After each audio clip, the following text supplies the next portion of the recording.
Bektemir atrofidan budjetli narxda uchastka so'raganlar uchun maydoni 208 sotuv bo'lgan mana shu tayyor yashab turiladigan uchastkamizni $99,000 ga sotiladi.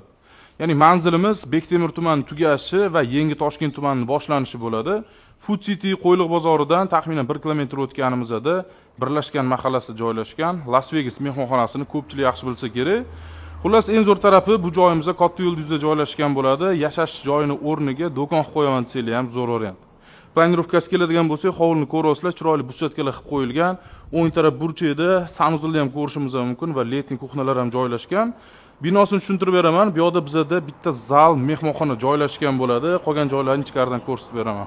Bu uyga kirishimiz mana shunaqangi uzun koridor bilan boshlanadi. Xonalar ketma-ket joylashgan. Chap qo'lda birinchi xonamizni kuxnyani ko'rishimiz mumkin. Kattagina razmerda. Va dal yuradigan bo'lsak, o'ng qo'lda birinchi xonamiz, bitta yotoqxona, bolalar yotoqxonasi qo'rsanglar bo'ladi. Xohlasanglar kichikroq zal qilish mumkin. Bu yerda bo'lsa, bitta yotoqxona joylashgan, katta yotoqxonasi, o'rtada bitta umumiy sanuzil va yonida yana bitta yotoqxonani ko'rishimiz mumkin. Binoni tegi podoliga keladigan bo'lsak, mana shunaqangi zal ko'rinishida qilib qo'yishgan. Detskiy xona qo'rsanglar ham bo'ladi va bitta холодный xona joylashgan. Uyimizdagi mebel texnika hammasini tashab ketamiz deyishyapti. Pastdagilar nomerini qoldiramiz, bemalol savdolashib olsanglar bo'ladi.